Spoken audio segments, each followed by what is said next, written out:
Hey there. What if I told you that one of Wall Street's most notorious trades, a playbook that fueled 2008 financial crisis, may be re-emerging again, this time wrapped around the AI infrastructure debt?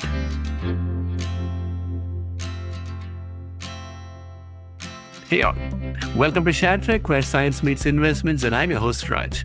Friends, today's video is inspired by one of our subscriber David Best's comments about CDOs being created using the CoreWeave NVIDIA debt. So today we are diving into the original Magnetar trade of the mortgage crisis in order to understand the anatomy of the CDO and how it is being used, and why the same financial engineering could be repeating in the AI chip economy. Let's talk about the original Magnetar trade, the one that created the initial financial bubble. We are talking about collateralized debt obligations, or CDOs. These are created by pooling mortgages into securities and then slicing them into tranches. There were three tranches that were created: senior tranches that got the first claim on cash flows, mezzanine tranches that took moderate risk, equity tranches that absorbed losses first with the highest potential return. My finding seems to indicate that Magnetar Capital's twist with the CDOs was simple but ruthless. They helped structure CDOs, influencing which mortgages went in. They had full idea of what's all in there. They bought the riskiest equity slices. At the same time, they shorted the underlying mortgages through credit default swaps. This way, they could profit if the CDOs worked and profit even more if they collapsed. When the subprime bubble burst, Magnetar made billions. Pension funds and conservative institutions that helped save senior tranches took devastating losses. Fast forward to today. The AI boom is driving massive infrastructure spending, and one company, CoreWeave, sits right in the middle. Here are the facts. In 2024, CoreWeave raised $7.5 billion debt facility led by Blackstone and Magnetar.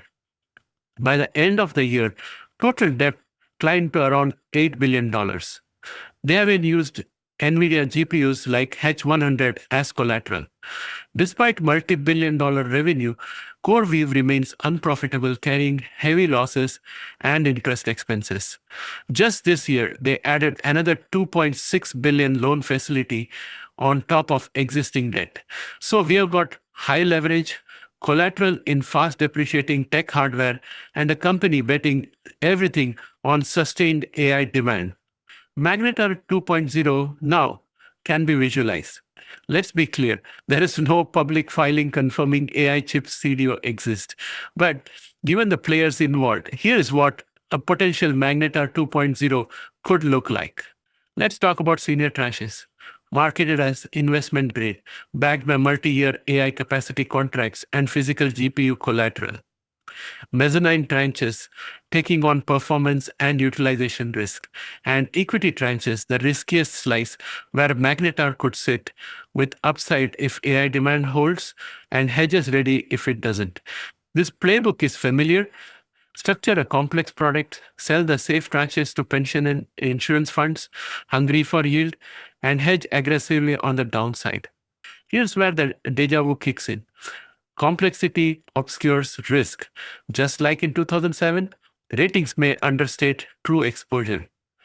Then we have correlation risk, where every tranche ultimately relies on AI demand and NVIDIA's dominance. And then you have tech obsolescence. GPUs devalue much faster than 30-year-old mortgage. And then we have leverage stacking. CoreWeave is already highly indebted.